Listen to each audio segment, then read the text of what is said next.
Welcome, everybody, to the Minions of the Zoo Tuesday edition. I'm your keeper, Skep Tock, and with me I have Minions Jenna Hi. and the Harry channel. Good evening. It's a skeleton crew this evening, and but that doesn't mean we won't have a lot to talk about. Jenna, how was your day today?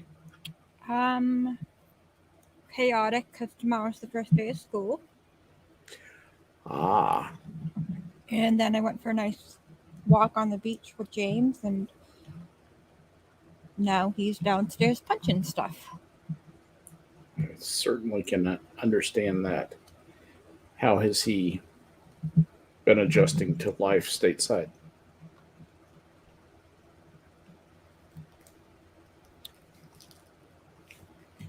Um, I don't know how to comment on that. He's trying. He's doing what he can to help people, and there's an entire school class that got left behind of 17 and 18-year-olds from California. They're somewhere in Afghanistan. But they're not. I guess they're not Biden voters. I guess not. So Mr. Watchchecker doesn't care about them any more than he cares about dead Americans, dead heroes. I actually listened to an interview with Riley. He was Lance Corporal Riley. I don't remember his last name, but That's his okay. father and his sisters came on, and his father said that when Biden came into the room, he walked out because he just couldn't stand. And Riley's sister was Riley's wife is 9 months pregnant, and she stood with his sister to greet the president, and all he did was talk about his son. He didn't look them in the eyes. He didn't say, "I'm sorry for your loss." He talked about Bo. And I understand. I've lost a child. I understand. But you're the president. You're the commander-in-chief. This guy died for you. Yeah. Under your command. But he's not really a commander-in-chief. He's more just a figurehead. I mean, yes, he does occupy that position, but he doesn't really function as one. You know, in the military, you're a leader if you lead. Mm-hmm. And if you're a piece of shit, you're not a leader. It doesn't matter what rank you wear, how long you've been in, or anything else.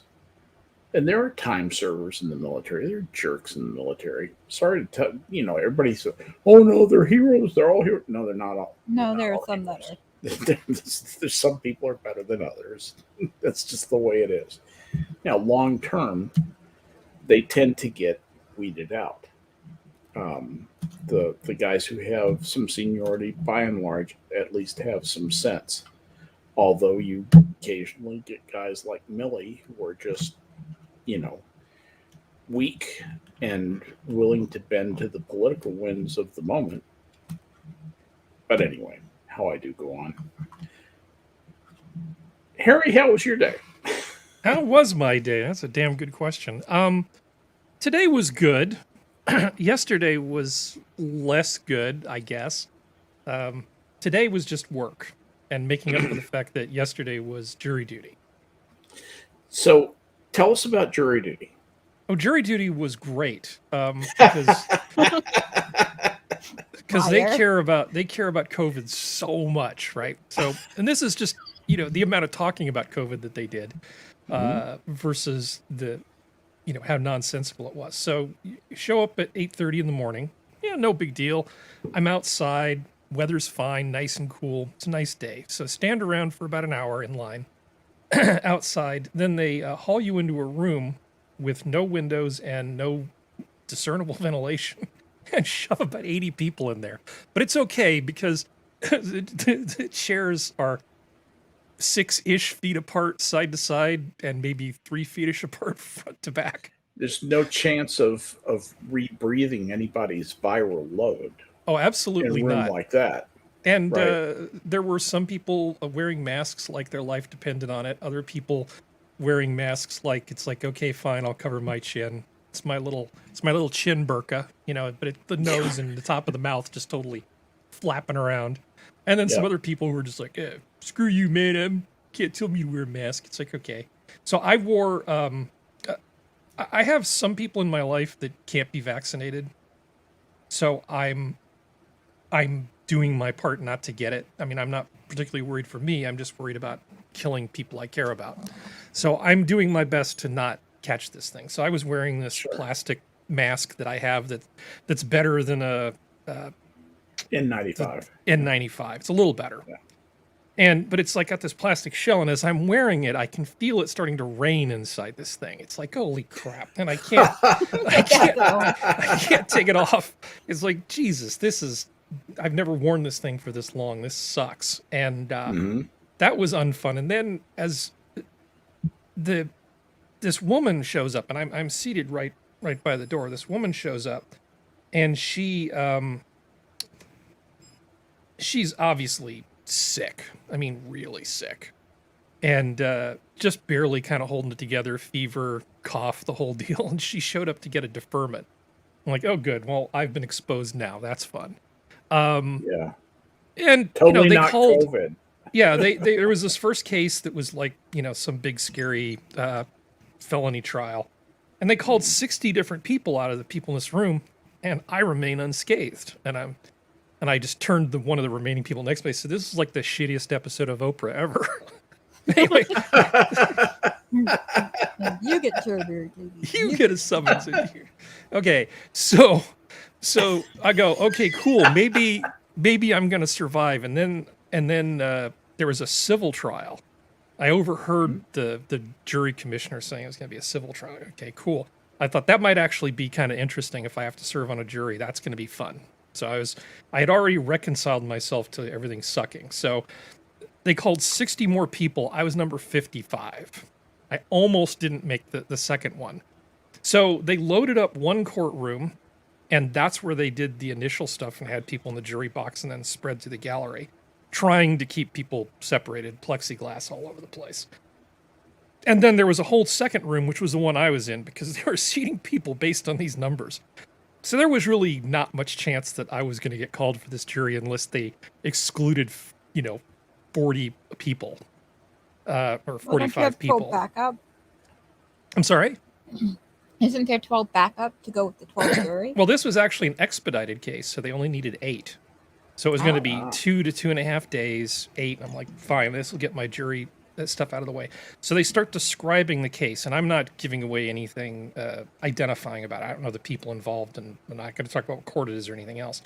But it was a civil case involving a automobile accident.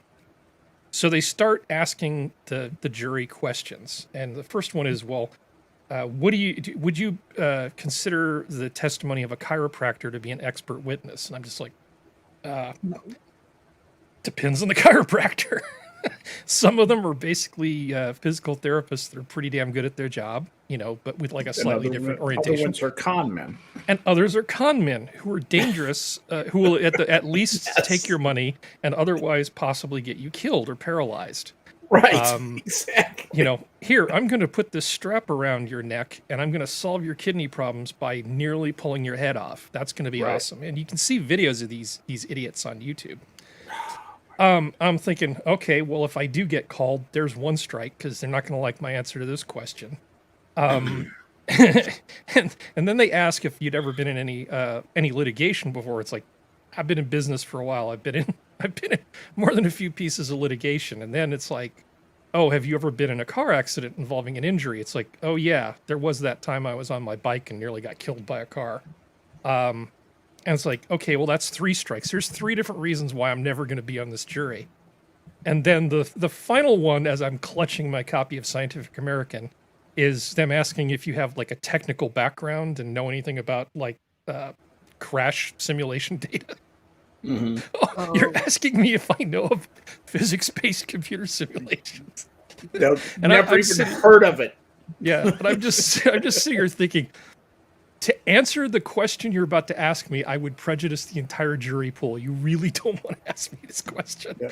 But luckily, I got out of it. It wasn't that big a deal. But That's pretty funny. the thing that was kind of disturbing is that if you look at how this was selected, oh, they also ask if you had a prejudice against lawyers involved in these types of cases. It's like, okay, well, there's number 5. But Yeah. of the people that were You selected, mean ambulance chasers? yeah, they didn't have, well, who work on contingency, because they Yeah. find people who are kind of desperate for money. I mean, some of these people are legitimately hurt, but you're taking a third of everything comes in, usually a third plus any expenses that you incur on their behalf. I was just going to say It's that's rough. The current trend in tort Yeah. law is Yeah. to take a third plus expenses, and you can actually get a settlement and lose money. Mm-hmm.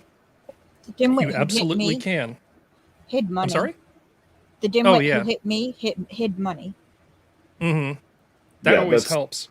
Yeah, sell all your stuff and put this is what they teach you in business school. You sell your stuff and put the money in a mayonnaise jar under the front porch. That's the expression that they use, or they used to use. Mm-hmm. And just make the money into cash and make the cash disappear. Yep. So I just worry about the state of justice, because how is anybody supposed to get a fair trial? I mean, we've got a system where they say, well, if you won't just come in and listen to what our experts say, then you're not able to be a juror. And it's like, I'm happy to listen to what your experts say. Do I get to ask? Are they going to show their work, and do I get to ask questions? I mean, Here's the thing. You bring up a very good point, and it might be worth and be good to have Prospero here, but you're going to have to settle for me tonight. Mhm. They're, from the point of view of the court, they have certain people who are recognized as experts, and the court has to recognize them as experts. So when you get an expert witness for your side or for the defense or whatever, plaintiff or respondent in a civil case, that expert has to be recognized by the court as an expert. Now, usually it's the same old bunch, the same experts testify in front of the same courts every time, and they're routinely accepted as experts. You would not be accepted as an expert, even though you are an expert, because the court has not, you have not been certified to the court as having been expert. You have not submitted your credentials and have them reviewed by the court, have them verified as being legitimate to where you can speak on that. So even though you probably forgot more in your life about this stuff than these people know, than these supposed experts know, you're not an expert and recognized by the court. And the court can only make a decision on the testimony of experts. And expert testimony is really what drives civil law in the United States. It has come down to that. One expert versus another. And, each side hires experts, and then based on this really kind of esoteric evaluation by the court of just these dueling experts, they make a decision about the case. It has nothing to do with rendering justice. It has nothing to do with it's only tangentially or only secondarily about the facts of the case. And whoever has the most convincing experts usually wins the case. I mean, that really is what drives it right now. And it's frustrating. It's, I can talk a lot about this, but it's a lot of what is wrong with the way we adjudicate civil law in this country. And it's one of the reasons that I really am in favor. I'm a libertarian, but sometimes the law does need to come in. We need to do something to reform the way that we adjudicate tort law. in the United States. Tort being the same root word as torture, where torture comes from when somebody has committed a civil wrong against a person. Somebody has hit your car and broken your leg, and you want to be made whole again. You want compensation for pain and suffering. You want compensation for your medical expenses, stuff like that. That is a tort. And but the judgments are excessive. The judges have not reined them in. It's almost like they've encouraged them, and it's become a cash pump for a lot of lawyers, and who are worthless as attorneys in any other sense of the word. They would have to go back to law school and be retrained. Yeah. So they're just maggots. They're parasites. Yeah, don't get me going about tort law. Anyway, so that was your jury duty. That was my jury duty, and I can tell you that the defense attorney definitely, I got the immediate impression that he was a bit out of his element, and I know enough about this sort of stuff. Well, just basically by sort of the way he was conducting himself, he seemed kind of unsure, and he asked this one person what inside sales was. I'm like, okay. Clearly, this guy is lacking in real-world experience, because I wasn't getting the impression he was cunning enough to ask that, because he didn't know for the sake of everybody else. He was, he's there trying to do a job, and I was thinking that normally what happens in these kinds of cases, unless there's like a really big problem, is the insurance company for the defendant, they reach a settlement before it ends up in court. And that settlement is usually the limit of whatever their insurance is. So if they know they're covered for $100,000, that would be the most you would get. Because most people aren't going after somebody else's house. But I get the feeling. Though. Well, that's kind of one of those things why. you don't. Why do you want to make someone else homeless and not be able to take care of their family? So, down at the neighborhood bar, people call you lucky for the rest of your life. I don't know, because you don't want to work anymore. It's a pretty shitty way to go through life, I think.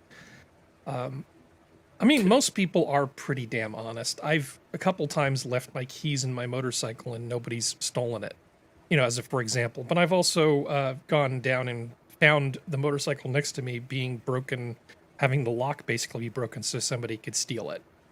So yeah, there are people like that. The majority of people Leave my dad are, out of this. but the majority of people are actually pretty decent.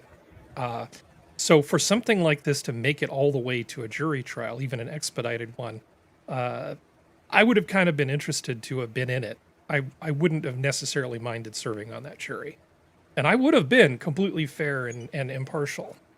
But not in the way they wanted me to be. Well, I was going to say, yeah, by your lights, but you would not have followed the process. You would not have done what they wanted you to do, which would be to blindly listen to the experts and leave your own judgment out of it. Yeah. No. I'm not even wired for this. This is not the way. This is every minute of every day. I'm basically analyzing and checking stuff. You show me a simulation, it's just like cool animation, bro. So, which mathematical model are you using? How did you determine? Because without having video of a dash cam or something, how are you determining the velocity? Are you inferring it from skid marks that may or may not exist? Do you know the condition of the tire? Do you know what kind of tires they were? Have you accounted for the weight of the occupants? Friction? Yes. Have you looked at what the conditions of the road were? Right. Of course, depending on the angle of the tires, the adhesion is different. Whether you're going with the tread and against it. There's so many different things. So many variables. That even if I don't know what specific model there are, I can draw the error bars around the different parts of it, and I can start asking. Yeah, and if I know what the error bars are, then I know whether it's convincing. Now, if you hit a car, sideswipe it doing 100 miles an hour, there's not going to be any question about that.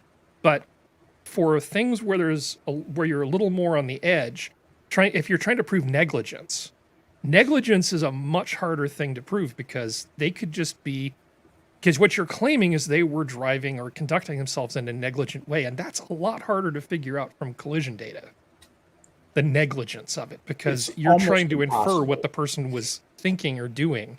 It is almost impossible. There's just too many unknowns. So if you're looking for me to say, have you proven your case beyond, not reasonable doubt, because it's a civil case, but the preponderance of the evidence, it's like, I'd be like, well, what evidence? You didn't show me the evidence. You showed me a simulation. Do you know because of my brain damage, I'm not allowed to serve on the jury? Really? Silver lining. Nice. Yeah, I am. Oh, please! I'd love to. Yeah, the one person who, yeah. Oh boy, jury Death duty. penalty. That probably you wouldn't would let me never get make far. it onto a jury. Ever. Yeah, I believe in the death penalty if you're an asshole. I don't like roundabouts, so you don't get to the point, and I don't like people that kill people. Mm-hmm. One of my old fellow staff members from the from my days at the Naval Postgraduate School, he was the JAG then, and Dave and I were good friends. We did cool stuff together on softball team together, went camping together. He was a great guy. When he got out, he stayed in Monterey, and he eventually became either the deputy district attorney or district attorney for Monterey County. Anyway, Dave told me if you ever want to get off of jury duty, if it's a criminal trial, just say, if somebody is arrested and indicted, I know they're guilty. That's all you have to say. Just, because in the jury interview, they're generally, is there anything else you wanted to add? Yes. and you will vanish. And there are and the other thing was, if you want to get off of a civil case, you say, I believe in tort reform. I think all this stuff with lawyers is a bunch of bullshit.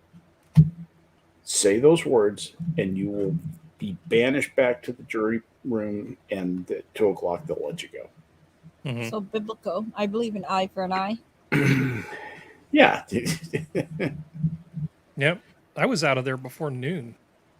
Yeah, exactly. Yeah. So they show up and say, well, if they need you, let you know. And so I got my little piece of paper, which I'm not going to get reimbursed by anybody. So, okay.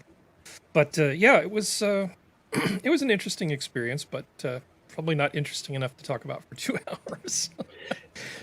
That was the other thing is you could have said to them, you know what, you don't want me on jury because you can't afford me. No, I wish that was the case. But there were a few things I wanted to talk about, but why don't you talk? Is there anything you want to talk about, Skep? Well, there's kind of the stuff about leaving Afghanistan.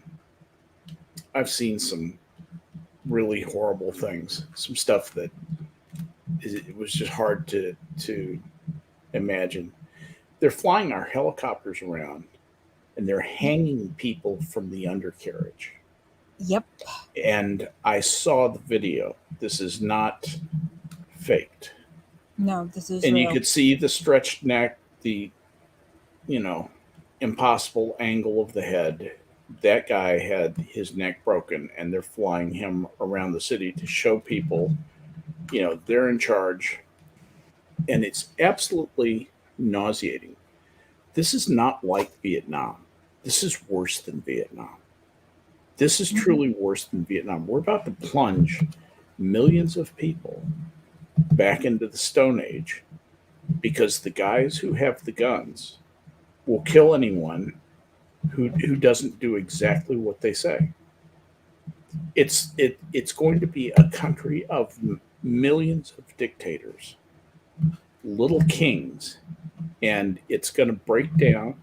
It's going to become another.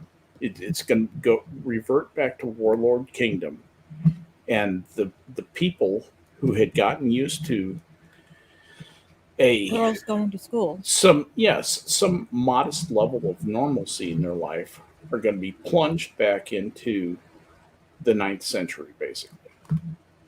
It's just absolutely heartbreaking. So there's not a lot of uplifting stuff right now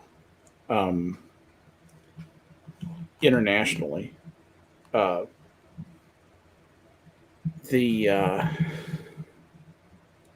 I sometimes I think that we're living in the late great United States of America.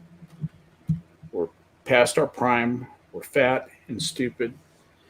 Benjamin Franklin said that once the people realize they can vote themselves money, that will herald the end of the republic. And we are here. That you sent, you had an article about forgiveness of student debt. I did a little bit of looking up, and the amount of student debt in the United States as of 2020 was $1.57 trillion.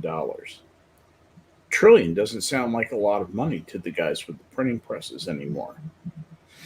So essentially what you're saying is if we forgive that 1.57 trillion, the taxpayer who has gone to school and paid his loan off gets to do it again. Only he pays the shared portion of the 1.57 trillion because somehow that's fair. So I'm kind of in the mode of why be a piker? Let's go for this and forgive all the mortgage debt in America. Want to know how much that is? Probably less than the college debt. No. Oh no, it's probably way more. Yeah, way more. 16.56 trillion. But that's what, another couple of printing presses, right, Harry? Well, it is, and just think once it's all paid off, a new reverse mortgage is just around the corner. Because YOLO. Thank you, Tom Selleck. That's right. Yeah, that's right. YOLO, man. You only live once. The cool thing will be the dollars that you get out of that reverse mortgage, the lump sum, they won't buy as much as the dollars that you put down and paid years ago, the ones that you earned, because there won't be all these cool wealth creating events behind this. You know, I once tried to explain over Twitter to an avowed communist who I liked a lot. She was a trans exclusionary radical feminist named Magdalene Burns. And she passed away from an astrocytoma or glioblastoma, brain tumor. But and she was a championship boxer. She was had a master's degree in physics and math. Was an amazing computer programmer, kind of like you, Harry, except she was a communist, an avowed communist. Now, she was the daughter of two communists. She'd been raised in the party and all that kind of stuff. And I was trying to explain to her over Twitter what wealth creation events are and the amazing way that capitalism, by one person selling to another and adding value to a good or service, generates wealth and how wealth is stored. And why it's important to tie it back to the people who are responsible for creating the wealth and the complex things that go along. And she said, I understand all that. I just don't understand why the government can't create all that wealth. I never got through to her. And if she's watching me from heaven, Magdalene, I'm still right, hon. Anyway. Yes. I don't know. So go big or go home. So go big or go home. So let's if you're gonna print up, what was it, 1.5 trillion in the student debt, that the student debt was 1.57 trillion. Why not you know, 1.6 trillion, uh, it's only 10 times as much. It's just paper, right? It's just a number. I mean, Paul Krugman won the economics prize, the Nobel Economics Prize, and he says it's just a number. So he's got to be right, right? Oh, absolutely. I, the other thing, the thing that this money giveaway has gotten, it's pernicious. It's already boosted our inflation rate from essentially less than 1% to about 5%, a real inflation rate of about 5% right now. It's hard to find that honestly reported, but that's really what's going on. If we get to about a 10 or 15%, let's say a 12% inflation rate, it's a trick they teach you in business school called the rule of 72. It's just an accounting trick. And essentially, take the interest rate and you divide that into 72, and you will get the number of years it takes to double that amount of money via compounding. So if you have debt and your inflation rate is 12%, that debt, if you don't make a payment on it, will double in terms of its value in 6 years. That is devastating. That is a devastating hurdle rate to overcome. Your currency has become so slippery, so valueless that wages never rise fast enough to make that work. If you get the currency ahead of wages, see, that was the great thing about, even in the Trump era, wages were ahead of inflation. If you get wages behind inflation, it's really hard to make them catch up. That's basically what Jimmy Carter did when he inherited the wage and price controls from Nixon, and he got stuck with that. That is why uh, Ford didn't get elected. Carter promised to end inflation. He just made it worse because he didn't know how to end it, and he didn't have the staff to help him. He thought he did, but he didn't. And it wasn't until Reagan came in, and Reagan was kind of in the right place at the right time because things were just beginning to turn a little bit, and he turned the economy loose, and we had the go-go 80s. And we got wages back in front of inflation again. And inflation went down to effectively almost zero. I mean, it's just it was an astonishing thing. And I've been watching now for 20 years the interest rate bulls say, "Oh, interest rates going to go up." Well, you know what? Now they're going to be right. Now they're going to be right. Obama and Biden have managed to give away enough money, fritter away enough money in stupid government programs to change the nature of our currency. I'm just sick about it. I don't know why I'm on this rant. Because it's terrible. I don't know. They want to bring everybody down. But, no. Well, I can segue. That on China, please. So, China. when you talk about like the wealth of a nation, not the wealth of nations, but the wealth of a nation. There's a few things that factor in, right? So you've got raw materials and you've got labor, right? And then beyond that, you've got the ability to trade to bring in things that you don't have that you need, right? So having good ports, things like that. So if you look at the conditions of a country, everything from climate to population to available resources, having ridiculous amounts of clean water is a fantastic thing. Having relatively agreeable weather is a fantastic thing. Having lots of natural mineral resources, another fantastic thing. The United States has been really, really lucky because we had both a relatively free economy for a very long time and relative to our population, a abundant amount of natural resources. And then something like COVID hits and lumber prices go through the roof. Yeah. And people start wondering what the heck's happening. It's like, well, like a lot of things, I hear people say the following thing often, which is, "Oh, those Malthusians and these people who think we need to control our population, I don't know what's wrong with them, because look, in the past, science has always found a way to provide things. You know, we used to make furniture out of real wood. Now we make it out of particle board and glue, and then you buy it at IKEA." They'll find a way to make furniture for the extra billions of people. We'll find a way to feed all these people by taking power and then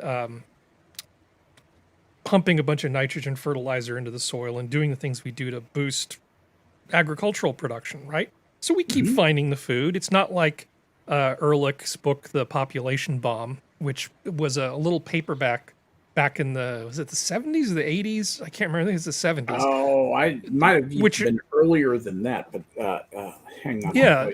Well, they were claiming that it was like this gloom and doom thing. One of these four things was going to happen. There's either going to be, we're going to run out of food, there's going to be a war, pandemic, or some other damn thing. And he was basically saying that 1968. once the world's population hit about 3.5 billion, a whole bunch of people were going to die. And then it ended up not happening, and people were like, see, population doesn't matter, because he's just an idiot and a giant doo-doo head, and we're all fine, right? So now, I absolutely can conceive of a world where we have 10 billion people and everybody continues to get fed. But I think, why would we want that many people? I mean, wouldn't it be just easier for us as a species if we didn't go out of our way to create scarcity? Wouldn't it be nice to be able to make lumber out of like real wood that didn't have to be processed through some weird thing? Wouldn't it be great if we could eat real food? Why wouldn't we want the world to have 3.5 billion people versus 7 billion? And I'm not suggesting we round people up and forcibly sterilize them or anything, but I'm just saying, what the hell is wrong with having half as many people and twice as many resources per person and just having an easier life? All of those problems that we have, from the environment to resources, all become half as hard as soon as you have half as many people. I just don't understand the almost zealous endorsement of, well, why don't we have 10? Why don't we have 20? Look at all this great humanity. No, this is a fucking stupid idea. Yeah. Boy. This is a big topic. I just realized, I have a lot of thoughts about this. Interesting stuff. Would it increase the risk to the species to have fewer people in the case of disease, asteroid strike, climate disaster? Do you want more people or do you want fewer people? That is a complicated problem. Also, from the standpoint of productivity per person, in terms of what people contribute, do you want a society that doesn't have any layabouts? I mean, I think a lot of what's wrong with the United States is we have a bunch of people who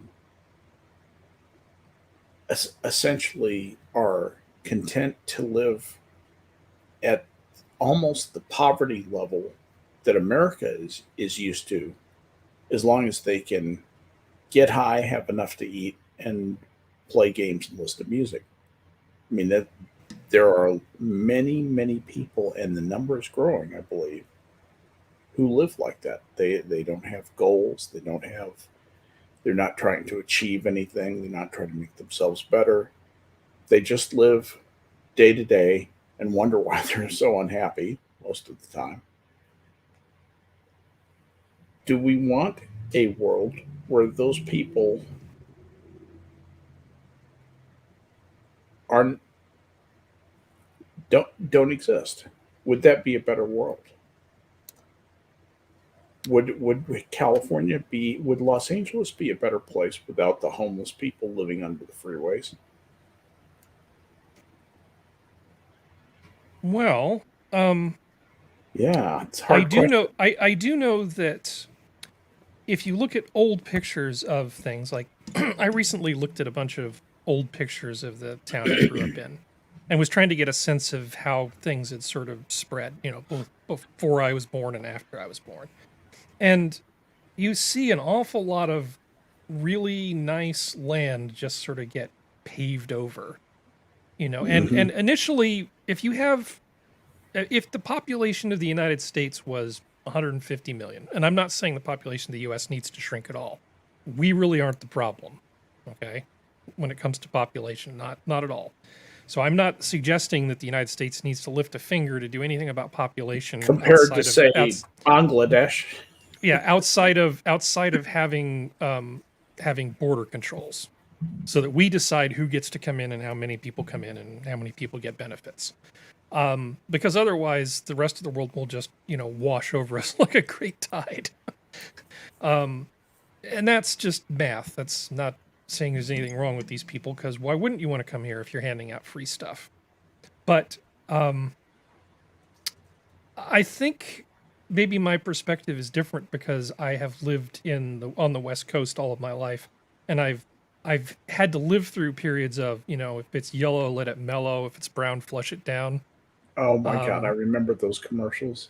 Just you have to think in terms of, well, what happens when resources are scarce? What happens when lumber becomes expensive and nobody can afford to make anything out of real wood? Then, and when you don't have enough water and you don't have things, we are at the point where people are building houses, even in the US, places where they really shouldn't.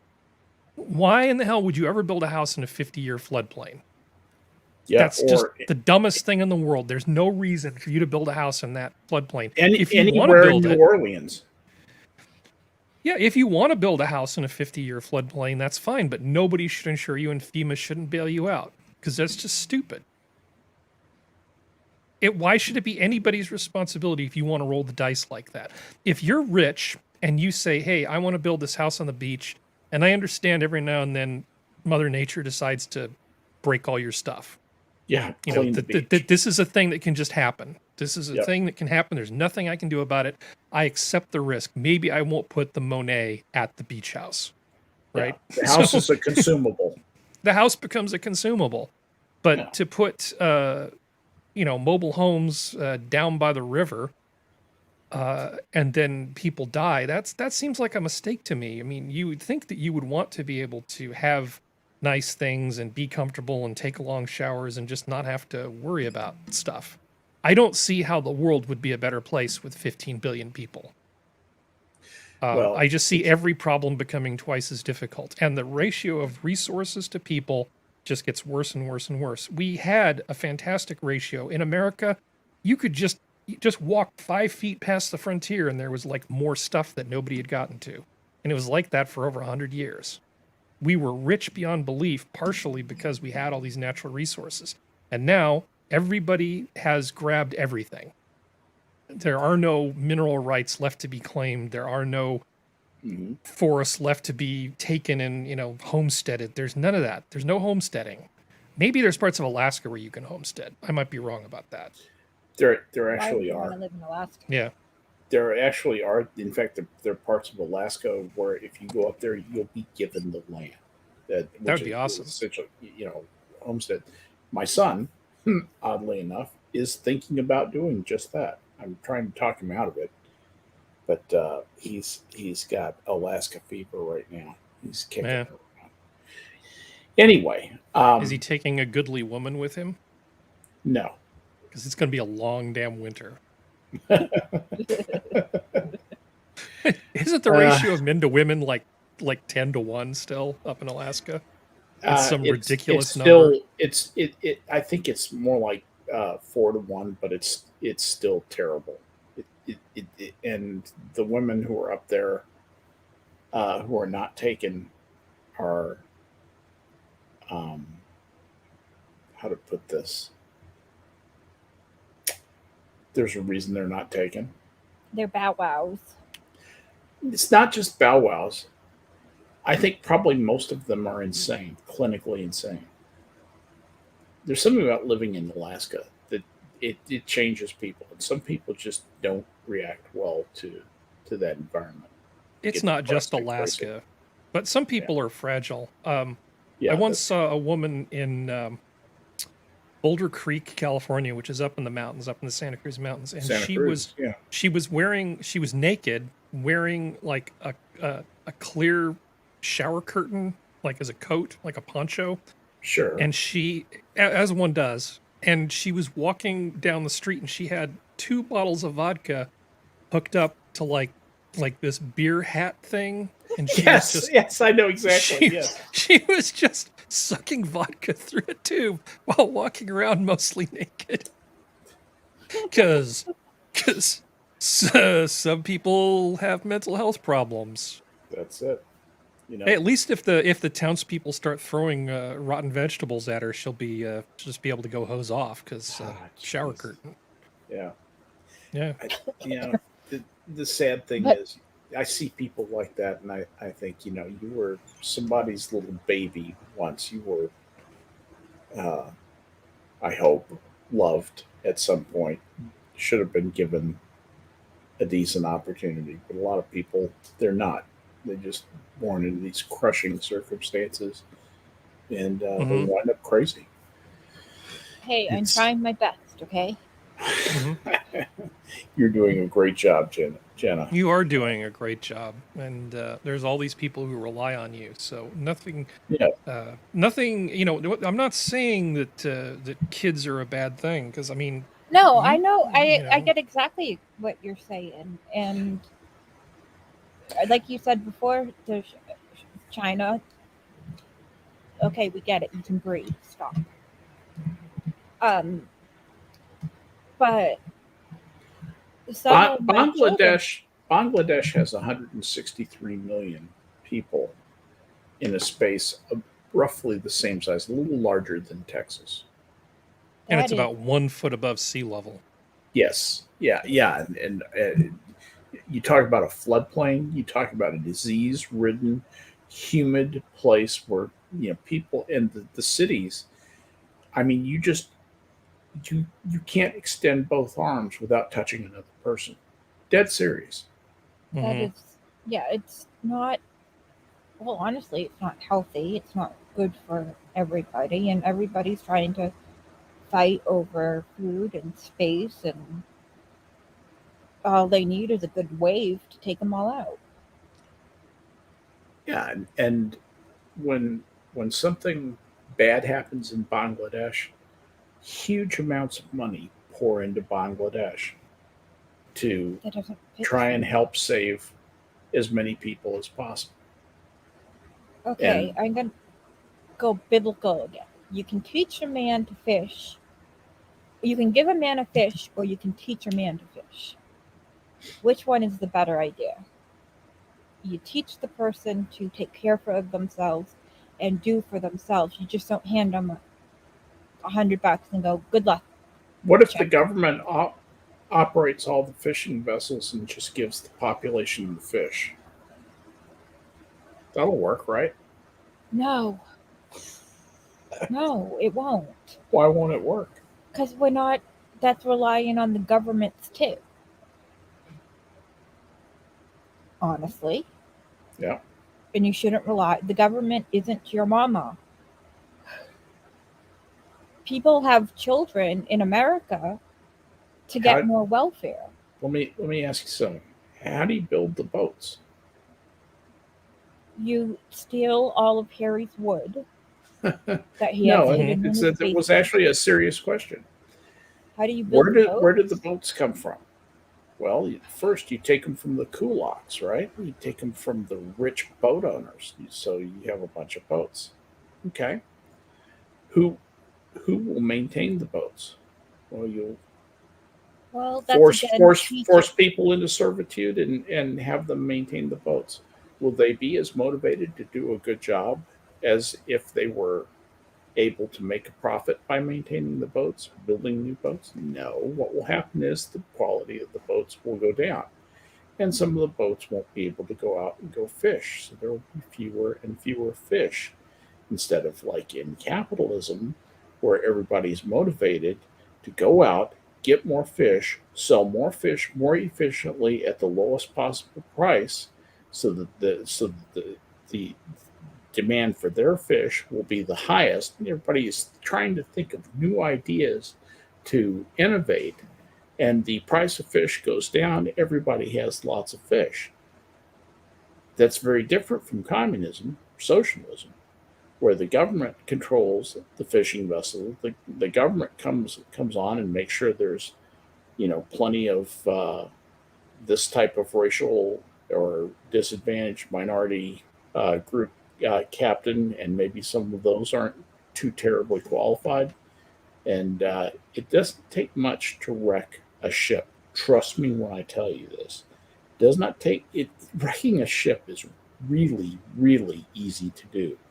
People who are deeply trained, very skilled at this stuff, still wreck their ships periodically. You get somebody who is less than qualified to run a ship or a boat, they'll wreck it. It's just a matter of time. My point in saying all this is that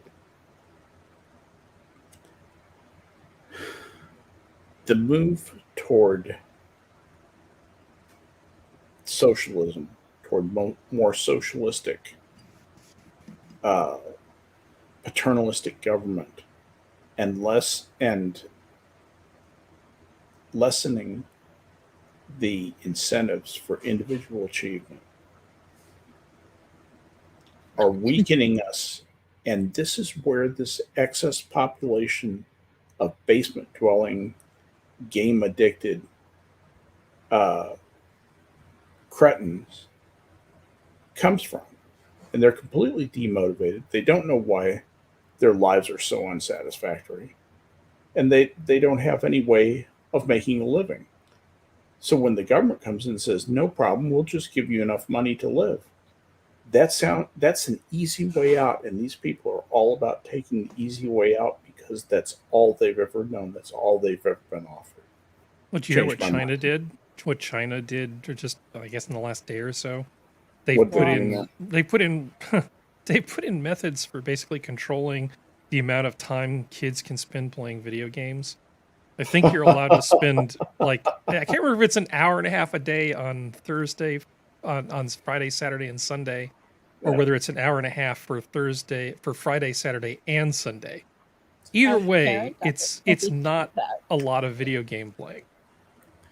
The interesting thing is that provides incentive for people to find a way to get around that, to get around those restrictions. And they will. Trust me, individual incentive will beat the government every single time, as long as that incentive exists. In North Korea, people are executed almost every day for the crime of, wait for it, for the crime of having your TV, your old style VHF TV, tuned to the wrong channel on the wrong clicker. And these are literally old style TVs with an analog tuner. And if it's on channel 4 and one of the spies, the minders, sees that, and these people are everywhere, in every village, every hamlet, there are people who watching you to make sure you conform to the government specification. If they see that, they'll report you, and you'll be hauled out. You can be 16 years old, and they will shoot you in the head. And they make the children sit in front so they can see the execution better, so they can see what happens, because they believe that that's an important part of their education. That's where control governments, that's where socialism and communism leave.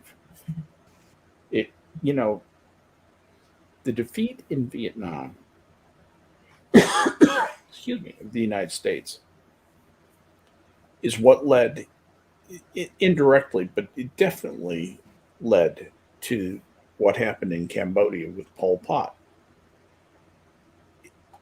Socialism and communism are disaster after disaster after disaster, and it's so easy to fall into. And I just hate to see the United States falling into that. Well, Excuse me. that's why we have to fight back. Well, at the rate the current idiots in charge are mismanaging things, I don't think the whole argument of trust us, we're the adults in the room, we don't do mean tweets and everything's going to be fine. Yeah. Yeah. People are fall going to asleep. everything else, including not just military stuff, but everything is going to be scrutinized now. The level of pushback, even within their own party, is starting to grow because I think most of the sane Democrats know there's a reckoning coming, and 2022 is not going to be a good year for them. But I wanted to ask you something. But we got to Skep. get out there and vote. We Well, gotta I mean, vote I'm going to these vote people anyway. out. First thing I'm going to do is I'm going to vote against Gavin Newsom because Yay. Yay! even if Elizabeth Warren tells me I don't let those pesky Republicans take over. Elizabeth, could you take Elizabeth Warren for me? I'm just so sick of No, her. I no. might smack her silly, and then No, I'll get she's the- arrested, and my children will be motherless. She's the senator from Rhode Island, isn't she? So, Massachusetts, yeah, Rhode oh, Island. Massachusetts, yeah. I forgot I lived in Rhode Island. Yeah. So, let's see, what was I going to mention? So, why is it that I read something somewhere that Lindsey Graham, I don't understand Lindsey Graham. People keep trying to think of him as some sort of like Republican swamp beast, but he, other than, I mean, I don't remember. I think he was a bit clanny back in the day, wasn't he? Not really. He's an attorney. He was a JAG. in the Okay, Army. so He's I'm Army JAG. sorry. I was thinking of like Strom Thurmond. Sorry, I get them all confused. No. But Lindsey Graham has been signing off on like a court appointments for judges will come up at the federal level, and Lindsey Graham has been just rubber stamping and going along with the Democrats on every single one that's come up so far. That's his Even the personal batshit philosophy. crazy ones, he's not trying to challenge. That's his personal philosophy. Is that if that's the nominee and they're reasonably qualified philosophically, he doesn't feel that he should be passing judgment on them. And that's one of the things he's been consistent on over the years. You know, whether or not you like that philosophy is or consider it valid is another thing. I think he uses it as a little bit of a cop out, so because he's got a complex, in my opinion, that he kind of wants to stay close to the other side. He wants to be the guy in the middle, you know, even and so he talks a good game from a conservative standpoint. But then when it comes time to follow through, he says, well, no, this is a mitigating factor, or this is, you know, this is that. And he tries to give all the easy victories he can to the other side. And he considers the judicial appointments to be easy victories. And like you say, even the batshit crazy ones, he'll sign off on. And I don't know if it's a need to be liked, or if he's trying to find that middle place that has all the power.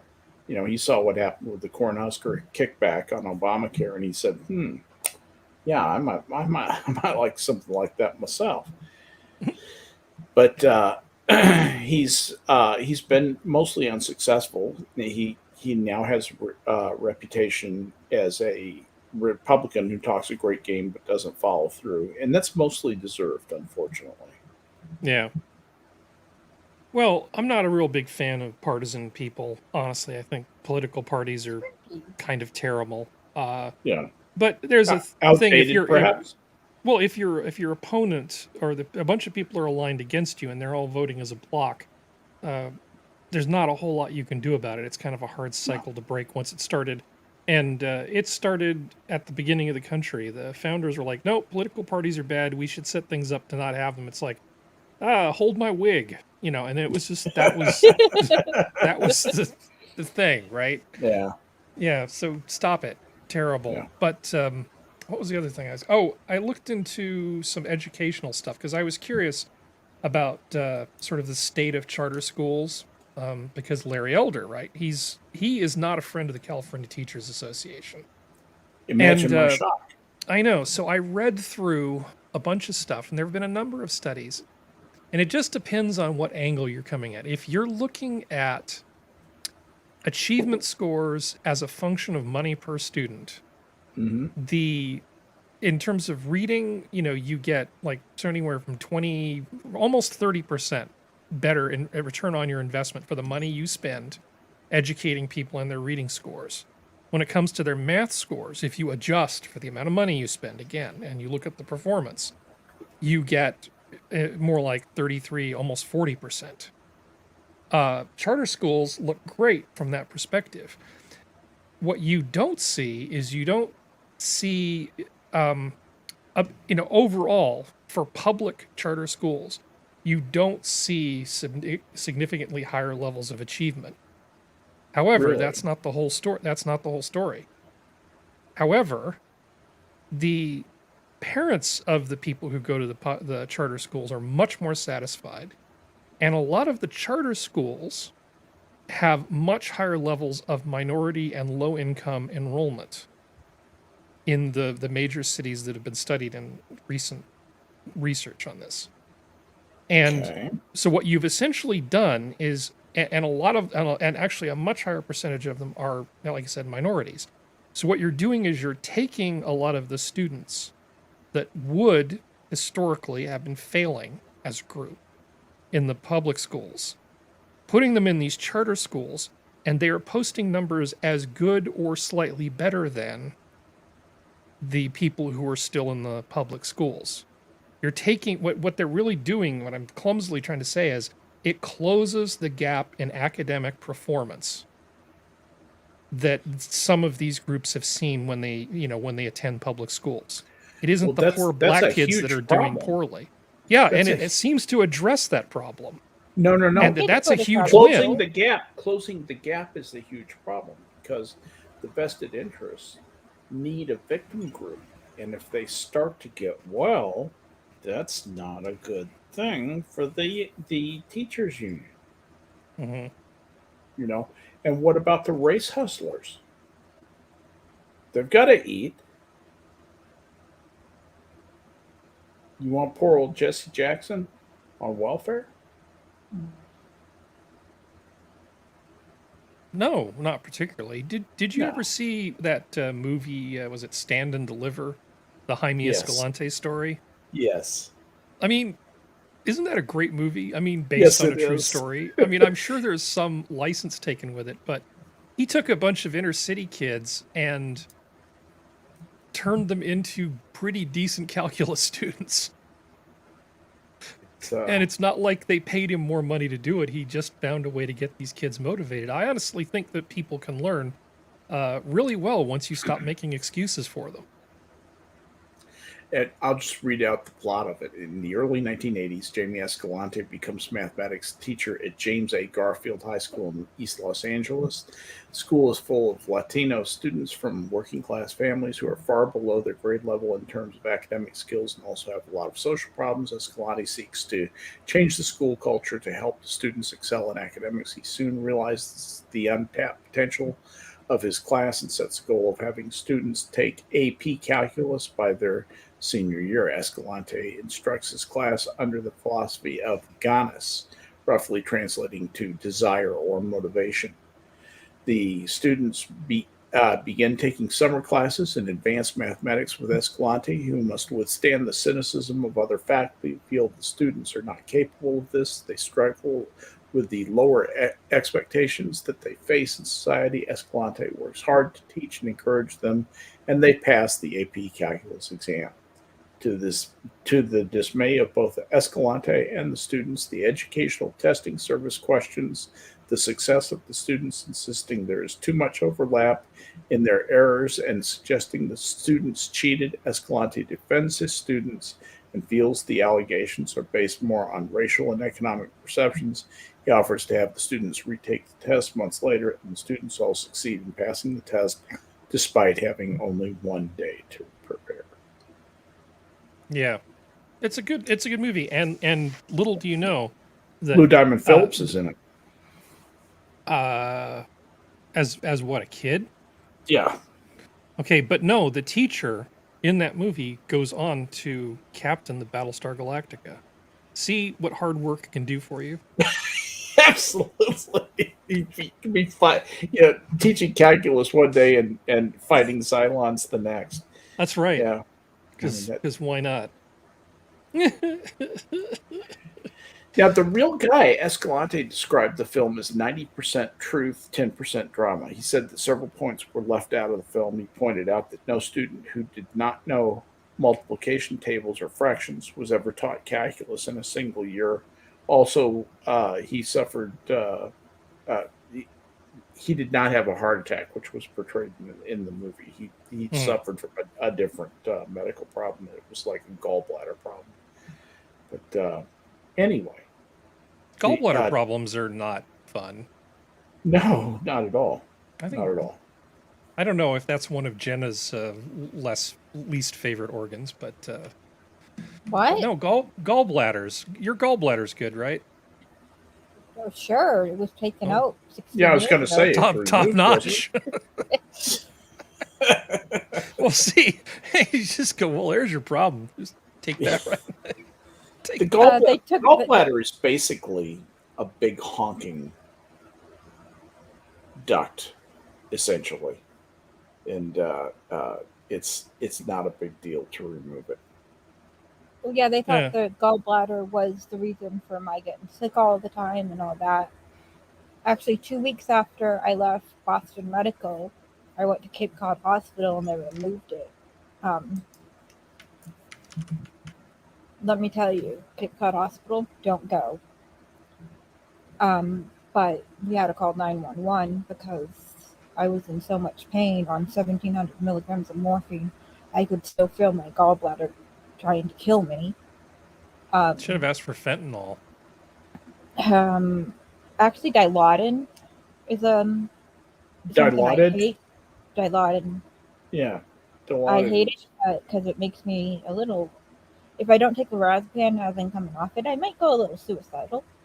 Yeah. But honestly, that's an effect of the med, and I don't think it's something that shouldn't be talked about because meds can affect your brain and can affect your thoughts, and drugs are evil that way. Dilaudid is a synthetic, kind of a synthetic form of morphine. It comes from laudanum, which was the old term for morphine. And Dilaudid is a synthetic form, I believe, if I remember correctly, of morphine, and it's brutally effective. It is really good at short-term pain relief, but man, it's just wickedly addictive. Yeah. Well, I only get it if I'm in an ambulance or at the hospital for pain that I can't bear. Well, I've never had suppresses it breathing. It's really bad on suppressing breathing. So is your gallbladder trying to kill you? Yeah, I hear you. I was also on I was on blood thinners because I was throwing clots. So they had to put me on vitamin K before I could have surgery because I would bleed out. So that's my gallbladder story. Vitamin K and heparin. Heparin was the stuff that made my blood thinner, I think. Yes, that's what it was. And vitamin K is the thing that made it thicker.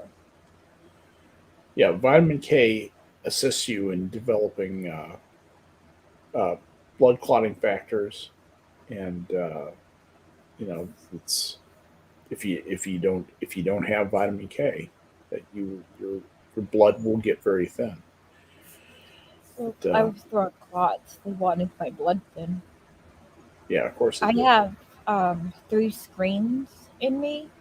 One in my hip, one right above my heart, under my heart, and one that has to do with the lungs. And I was And they're still in there? yeah. They clean them out every once in a while. That's not a fun procedure. I love you, Jenna. Why? What did I say?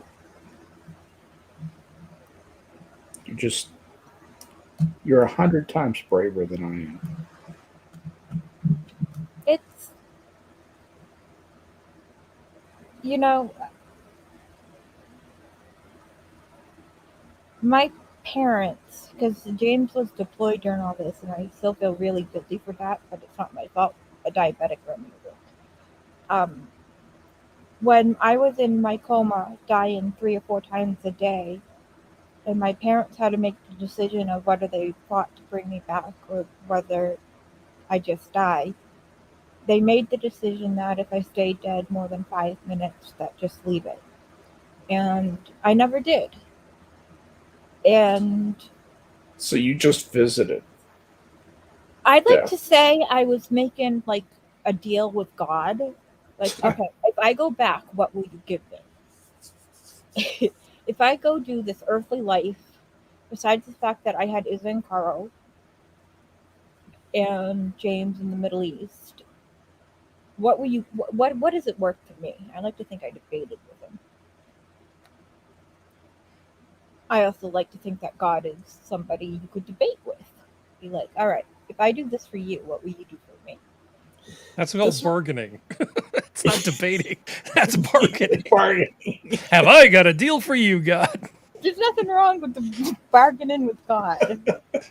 How about? My faith has never, ever been, even through the hardest times of my accident, even through the loss of Keisha, even right now with what James is going through, my faith has never lowered, never been threatened, never been questioned. I And have a that has story nothing. for you, Jenna. I'm sorry. What? Go on. Well, I was going to tell you a story about faith. It's not quite the story you're expecting, but I have a story you might be interested in. There was this guy who I think you would admit this guy was a bit crazy. He was getting his PhD in economics at University of Chicago when things started to go wrong in the poor man's head. He's very bright. And he started kind of losing touch with reality because God started telling him to do stuff. Now, trying to decide whether that's really God telling you to do stuff or something else, that's one of those things that's, let's just say that I'm not qualified to judge. I don't get to decide whether Joan of Arc was divinely inspired or not. But I'm not a religious person. And, but, you know, I try to be a decent human being. And I actually gave this guy a job doing some work where I was paying him basically for piecework. And he was helping me do some order fulfillment because God told him to write a computer operating system. Kind of like Temple OS, but without the racial slurs. For anybody who knows about Terry Davis. So this guy is right up there with Terry Davis. So he lost his wife. Wife left him. Kids left him. The guy was living in his van, and he basically had rented space for this one PC that was his server at the same colo that I had stuff at, my office and machines. And so I gave him some work just fulfilling orders because I was doing order fulfillment for one customer. And so, you know, pay him a couple bucks for each order he puts together. I make a few bucks. Everybody makes a few bucks profit, right? And so I got to be fairly friendly with this guy. And he would sort of try to convert me over to his way of thinking.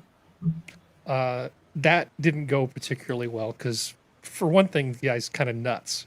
And I'm also not that fragile that I'm going to let some guy, no matter how charismatic, try to get me in his cult. Because part of his cult was that you gave up your name and you changed it to the number of your membership in his weird computing cult. Of And course. they weren't regular numbers. He came up with new numbers. Because we need new numbers. Yeah, and he decided that like the week was a bad measurement of time, so he came up with something was strong, which was 8 days, and then the year in his made-up calendar was 256 because everything has to be a power of 2.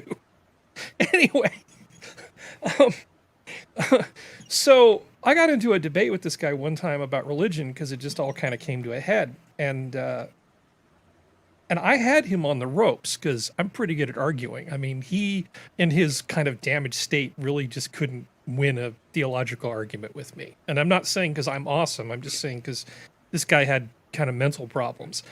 And there came a point where I realized that this guy was kind of hanging on to something, and he just said, "Look, I can't imagine living in a world that isn't this way."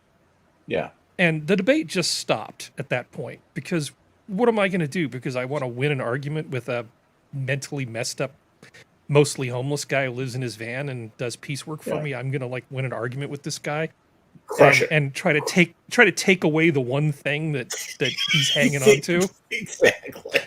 so that I can own this guy. I mean, Perfect. no, I'm not going to do that. I mean, It becomes more a question about who you are than what the argument is. But I extrapolated from this experience. It isn't really about that experience, but I extrapolated from this experience that it is not my place to change people's minds about stuff, and you know, all of us have things that we believe, because if we didn't have these things protecting the fragile parts of our mind, we would just run screaming all the time. There would be nothing but terror. Everybody has stuff that they hang on to, that they need to just to kind of keep the screaming down. I don't mean to be really dark here, but I mean, we all have these coping mechanisms, and it's not my place to, even though it's ruining this guy's life, it's not my place to take this from him. If he voluntarily said, I want to have a better relationship with my ex-wife and my kids, and I want them to pay attention to me, so he decided to go into therapy, and he took a drug, and the voices stopped, and he shaved and got cleaned up, he'd probably do really well. Back when it was a big deal to do this, he wrote his own, because he couldn't get his operating system thing to work right. He wrote his own multi-threaded debugger back when that was not an easy thing to do.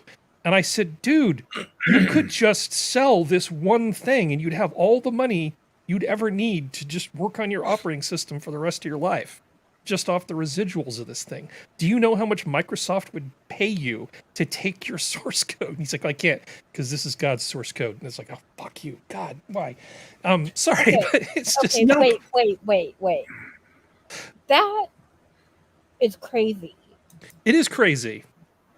But I'd like to say, I've never tried to bring you to my side. No, you haven't. I am very good about not ever... I don't try to convert people. It's not my place. What you believe is what you believe. It's not my business. It's not my place. See you on the upside. Yep. And you've never once had me argue with you about religion, right? Even though we've been friends for a while now. Yep. Because if you wanted to talk about religion, I would talk to you about religion, and I would tell you what my honest opinion was. But it is not my job to convince anybody to either be or not be religious. It's like, and it's not my job to convince you to be religious. I think most religious people are happier than I am. Yeah. And you said something to me that once that kind of made a lot of sense. Yeah, I don't give advice to people who are happier than I am. Exactly. It's just well said.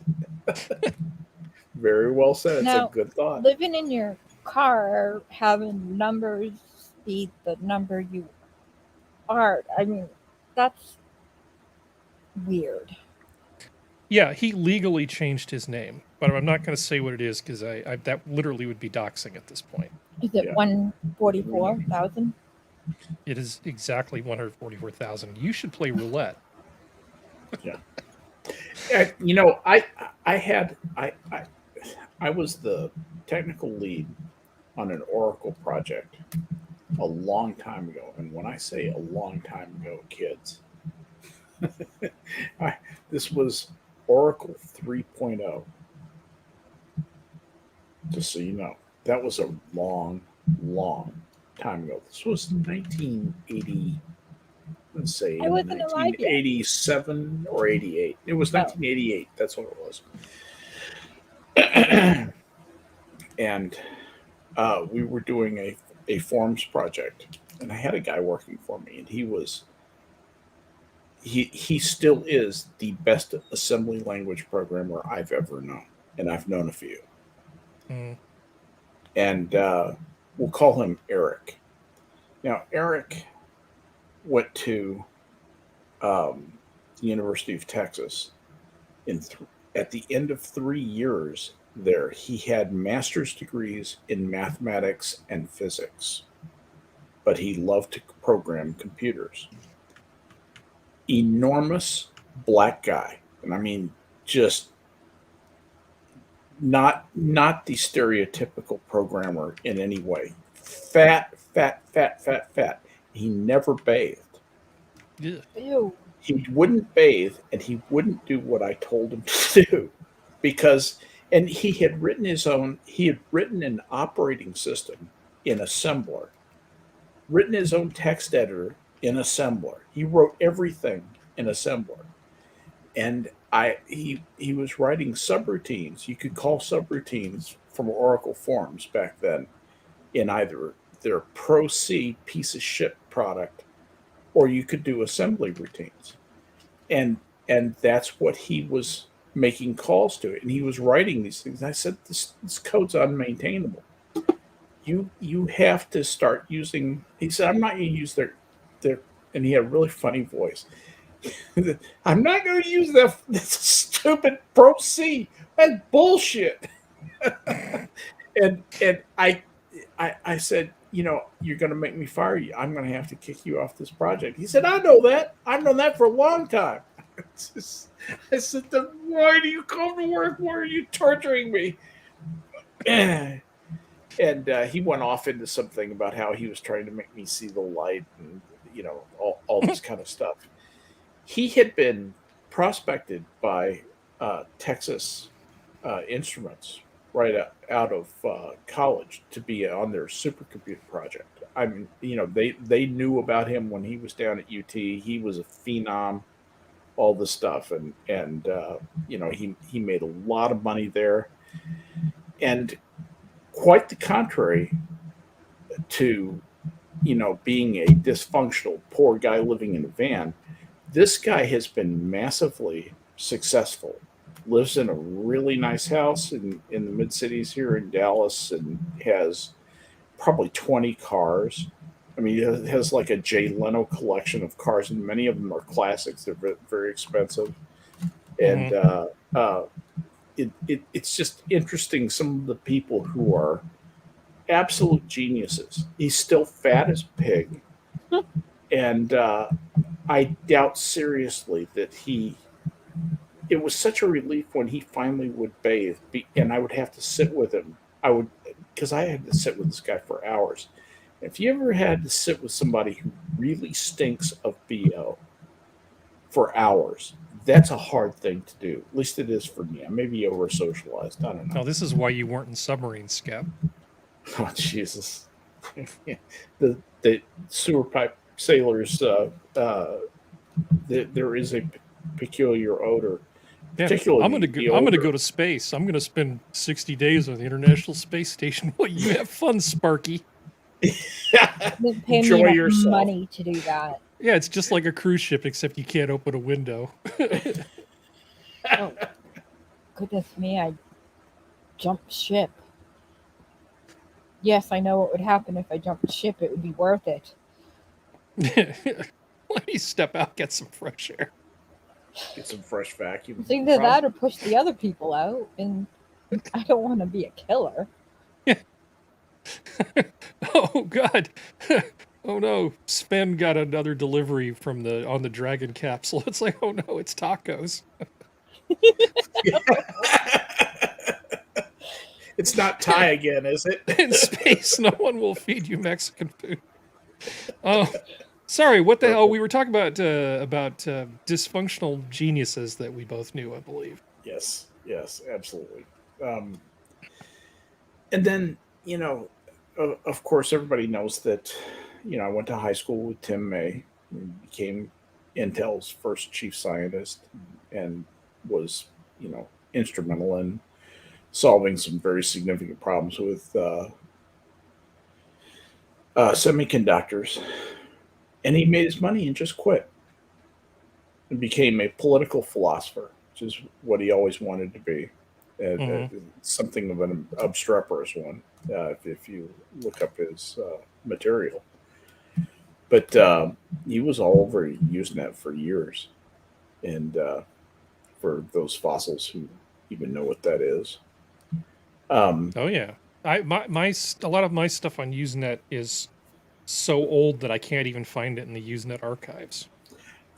Some of mine has rolled off also a lot. Yeah. A lot of mine I was content. busy learning how to rethink again Yeah. when I was your age. What you guys were at age doing this stuff, I was working my brain. You were Well, we're talking reprogramming your brain. 1980-ish. Yeah. 1980-ish. I meant but I meant the same age. Ah. Yes. Yes. In 1980, I was not Same alive. relative age is what she means. And yeah, when you were, how old were you when the accident happened? I had just turned 24. 24. Yep. Yeah. Of course, when I was 24, I was. I had 2 kids, a husband, and a coma. Yeah. God, just an instant in your life. It's such a big change. And here you're a medical miracle, sitting here talking with us. I'm so grateful that they were able to put enough of Humpty Dumpty back together to where you can be with us. I was never supposed to walk, talk, read, write ever again. And here you are on a TV show. Yeah, take that, doctors. It was my bartering with God. Guess you showed them. Yeah. When I actually walked in for my orthopedic, when I walked in the first time and I wasn't in my wheelchair, my doctors cried. It was weird. I know why. They would thought I'd never do it, even though that was the worst thing I could hear because I was a runner. But they had tears in their eyes and were like, "How?" Well, I worked at it. They were just sad because they lost the bet. They make a bet with each other and they all cry because they lost. Nobody would bet on you. My lung doctor, my mom called him Jesus because he had long hair and flip flops. Yeah.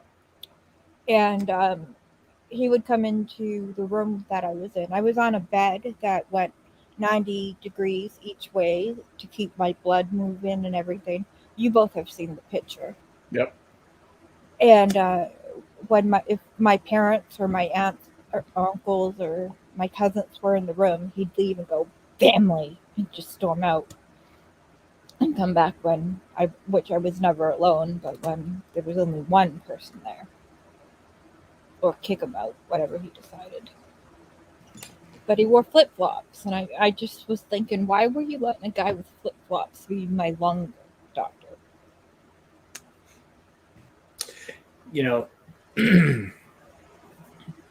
It was February. Yeah. Oh, it's January 31st, actually. Man, pulmonologists and I have a stepdaughter who has to go to a pulmonologist periodically. That is a grim job. You're dealing with people who don't breathe very well. And now it can be the kids with asthma. Sure, you see all those people. But it's the older people who are losing a battle that they will not survive the end of. And it's I don't know. It takes a peculiar personality, I think, to be a pulmonologist, especially if you're treating geriatric older patients. He was the number one in Boston Medical. It was because I had the ARDS that I was his patient. So how's your breathing now? Sucks. Yeah. I can breathe, but there are times where, well, I mute because I have to catch my breath. Yeah. It's, yeah, I can breathe, and that's all that matters. But, my lungs aren't exactly top shit shape.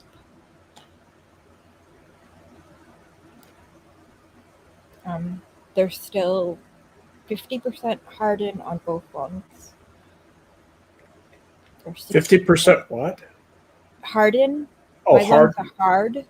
Okay. Both lungs have that hard from the ARDS. So it's completely. Is that from scar tissue? Yep. It's from scar tissue and also freezing when they pulled the tube. That's why I can't get the vaccine. It says if you have ARDS, do not get the vaccine. Well, or if you have a loss of lung capacity. I have both. Even the mRNA. Interesting.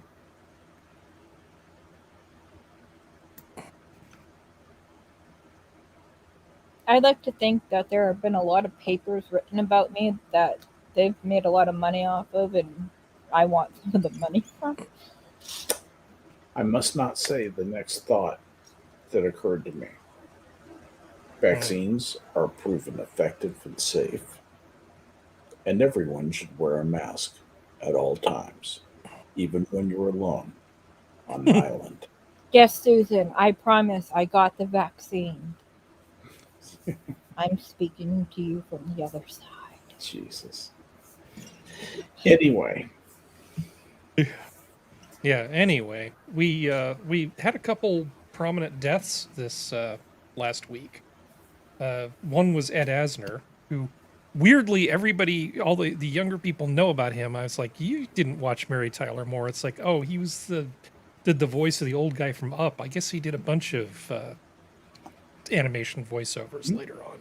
He was an activist too. I mean, he's a very far left activist as well. Yeah. Lots of people in Hollywood are. It's a nice little bubble that they live in. No kidding. But he was. I enjoyed him on the Mary Tyler Moore show, and always thought he was a pretty good actor. Yeah, he was a pretty good actor. He was the station manager. Who was the bald guy?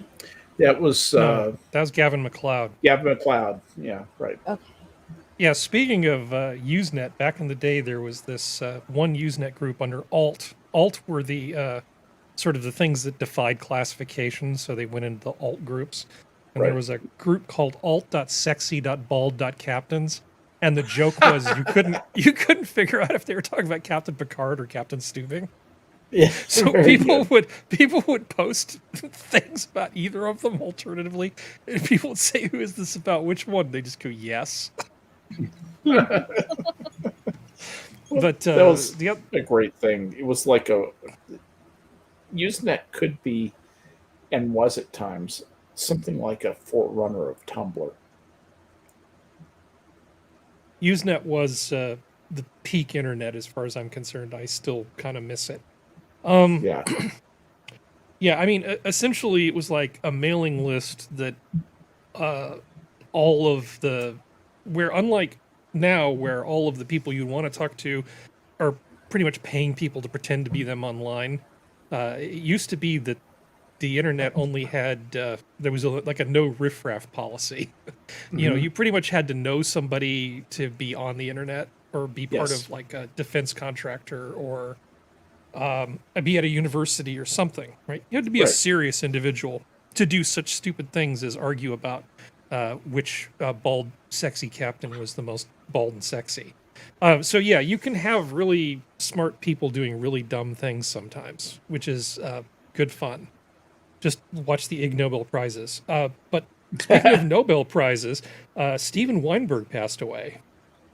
Oh, I The did the not even know physicist who about that. basically he's the physicist who pretty much finished the standard model of particle physics, and we would need several more of these 2-hour shows to even scratch the surface of what that man did. But many of you who remember the search for the Higgs boson, that was basically to complete the model that Steven Steven Weinberg Weinberg put together. came up with. Yeah. Yeah. And it explains, insofar, at least many of the things that we actually know about. He was one of the most brilliant minds of the 20th century, and the world is not a better place for losing him. Yeah. He was at the University of Texas. You know that? Yeah, At at Austin for Austin. like 40 years. Yeah. Yeah. He Cornell was, graduate, University of Texas at Austin. Yeah. he was considered by many to be the preeminent theoretical physicist alive in the world today. Uh, uh, amazing, amazing guy. I mean, he's high energy behavior of quantum field theory, symmetry breaking, pion scattering, infrared photons, quantum gravity. God. Well, the big deal was there are four fundamental forces. There's gravity, electromagnetism. There's the Strong and electric weak field and the nuclear. magnetic field, strong Yeah. and weak nuclear. And so Maxwell, the scientist in the 19th century, he was the one that unified magnetism and the electric field that Yes. describes all of the radio waves and things that we use now and take for granted. So he unifying those two things was a huge accomplishment. What Maxwell Weinberg did equations. Yeah. was he unified, what was it, the strong and weak nuclear forces? Was that I'm trying to remember what it was no, he did. he was the one who discovered that at high energy rates, I'm doing this from memory, so I may be wrong. At high energy rates, the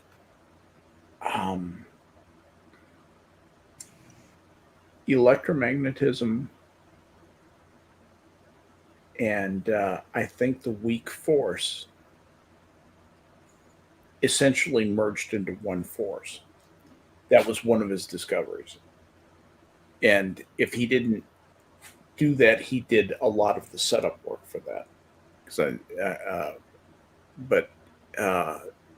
And then It was the weak and the electromagnetic force that he unified. Yes, that's what I think you're thinking of. Yeah. No, I mean, but it's a huge accomplishment.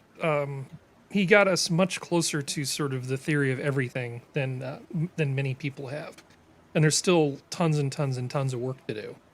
But he was a big contribution, and he lived, I guess, to be 88. Not a bad run. Not a bad run at all. It's a lot better than losing a mind like that in his 50s. He was 88? Yeah. Yeah, he just died July 23rd.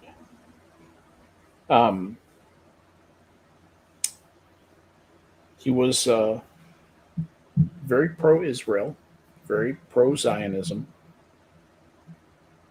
which very liberal man, very very typical lefty.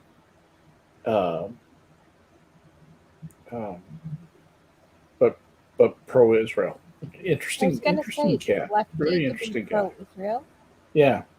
because that doesn't make sense.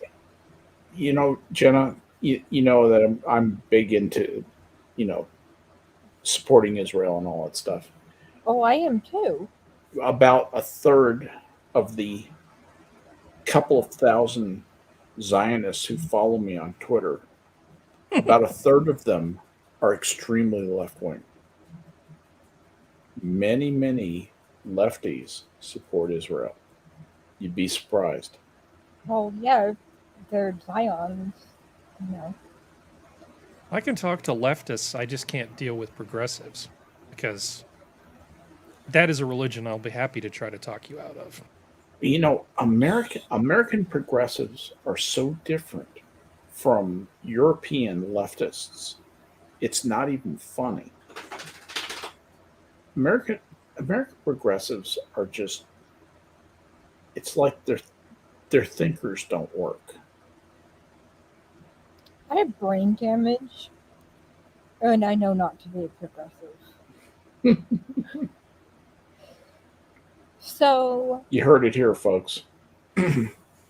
going through a windshield with my forehead, I know not to do something so stupid. Not the windshield, to be progressive. Now, I want any one of them to tell me why they should be a progressive. Because I win. I went through a windshield and know it's stupid. Yeah, don't be like Jenna. Don't be like, You don't have to go through a wind. No, I knew it was stupid before I went. be courageous like Jenna. Don't have Jenna's experiences with windshields. And then flip it over, of course. That's the key to that. There's parts of the world with lots of people who need taken care of. Maybe adopt like 5 or 10 of them instead of making 5 or 10 more. Because, you know, Harry likes to have free lumber or cheap lumber and take long showers. You know Because it's really all about me. So grateful for today at this moment after seeing hanging people out of the helicopters and all that Landon, Gavin, and Sawyer are under my roof where they will never have to worry about being hung because they have the wrong think. Amen. Can't say it any better than that. Well, guys, I feel like we're winding down a little bit. I think it's probably time to send it around one final time and see who has any final thoughts on any of this. Jenna, you got anything to say? Vaccine good. Get vaccine. Oh, yeah, absolutely. And I'm not being sarcastic. Get vaccinated every single day. It's good and good for you. How about you, Harry? Well, I do have a bit of a pet peeve, and it's a really minor one. What's that? There's several channels that I subscribe to. One of them is because I spend a fair amount of time over with the Britbongs in other parts of YouTube, Yes. other corners of YouTube outside of the monkey sphere, and so I started following Jacob Rees-Mogg because even though he and I probably disagree on a lot of stuff, he's a pretty entertaining guy. He's a very excellent speaker and a really good debater. So there's this channel called Mog the Week, and they'd show various clips from him, and also what I think it's called Old Queen TV, which is not a bunch of transvestites. It's actually just a bunch of clips of British politicians arguing with each other. Because, you know, I don't have a lot of fun hobbies, so I like watching these channels. But even they, even the British, who are known for their reserve, even they engage in hyperbole, where you'll see these things like, you know, that time that what was that woman? The woman who's the idiot of color who what's her name? I can't remember now. The idiot of color. Yeah. Diane Abbott. You know, Diane Abbott gets totally owned by Jacob Rees-Mogg. You know, they'll give these really inflammatory titles about, you know, Anna Soubry owned. It's like, and then you'll go and it's just the mildest sort of rebuke that gets almost nothing but they've decided to make it clickbaity by by having all this hyperbole in the titles. And it's like, okay, England, we love you. One of the things we like about you is your lack of hyperbole. You're better than this. Do not try to turn into Americans to get clicks.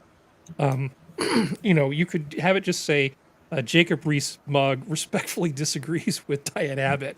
And that would actually be a lot better, because this sort of twee lack of hyperbole is actually really endearing.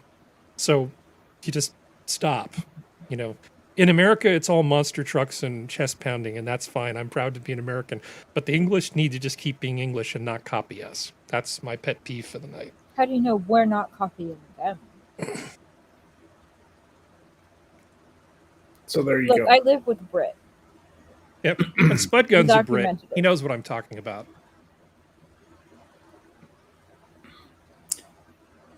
He's See, still downstairs eating Spud shit Gun up. says Harry Channel, a tut can be a declaration of war over here. Sure. Yeah. So I'm sure that, I mean, people people who are people can be very sensitive about things you don't expect them to be sensitive about. That's for sure. Declarations of war can be cheap. I hear that. Yeah, the functionals, Diane Abbott, the Abotopotamus, as opposed to the American Abramopotamus. We've got one here, but the Abotopotamus was the she was the original, and the one who, and the British cartoonist drew her as an Abotopotamus. It was pretty darn hilarious.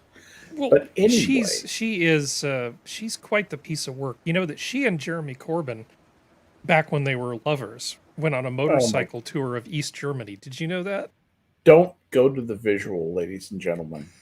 It's something your brain cannot unsear. Okay, not only did that happen, but some people made a musical out of it. There's actually a musical. Of course they did. There's a musical about Diane Abbott and Jeremy Corbyn and their motorcycle adventure through Eastern Germany. East course Germany. they did. Back when East Germany was East Germany.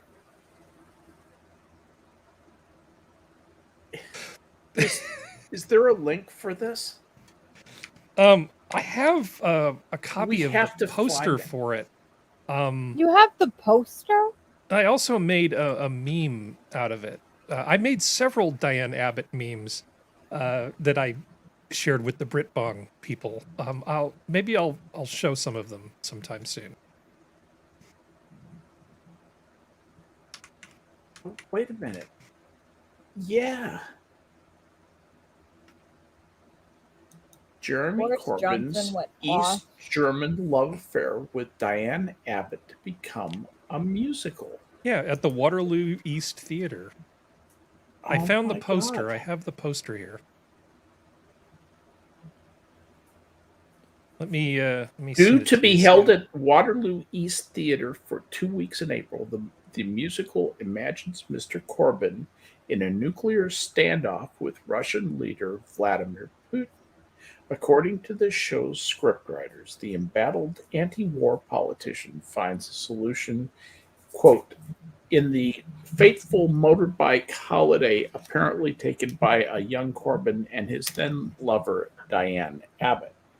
Bobby Friedman, a former BBC presenter and one of the show's producers, said, "This is a comedy with more twists and turns than a Jeremy Corbyn reshuffle, albeit much shorter." Oh my goodness. Okay, give me a moment here. Oh, did you? I sent you the image if you want to show it. Yeah, It's in Discord. I'll just cruise over Discord quick and just pull that up real fast. There it is. All right. And just grab this quick. There we go. Like so. So, and go out here. It's so complicated.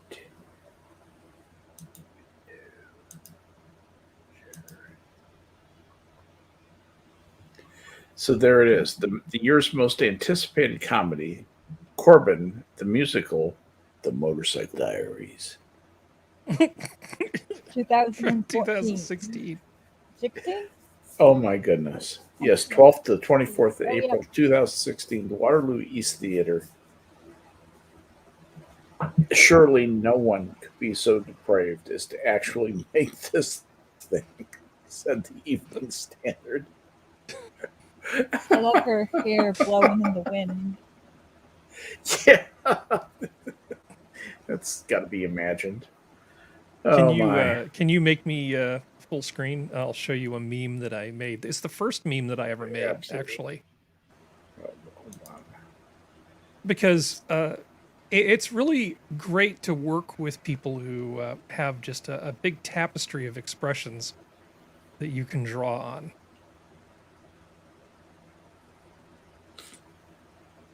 What do you got? I got this. Oh my. Oh my. It's wrong on so many levels.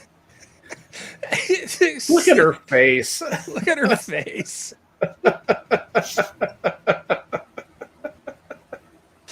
Because my general theory is that you want it to look fake. So don't bother fixing the color so that Jeremy Corbyn's skin. No, just have the deathly pale fog-born face skin. You know, He it is just a doesn't white match the man. color spectrum. Yeah, it's perfect. But Diane Abbott, it's like it took very little effort to find her with a stupid face that I could superimpose in that, where she was looking the that's right funny. way. Damn it. What a mess. What a Anyway, mess. Two communists. Kids don't, don't grow up to be communists. This, you'll wind up in a picture like this. People laughing Yep. at you. All right, that's it for me. I have no All more right. memes that I'm willing to share at this time. That does not mean I don't have more memes. That's wonderful. Thank you, Harry. You're welcome. I appreciate that. Anyway, we're going to shut it down here, guys. And I do want to thank my panel, Jenna and Harry. I had to ask some other people to come on tonight, but everybody was busy. So thank you guys for coming in, showing up. Sure. Thank you, chat, for being a part of the show. And you had some funny comments and some great ideas. I really appreciate you hanging in there with us. We do this for you. But for tonight, the zoo is closed. Good night, everybody. Night. Good night.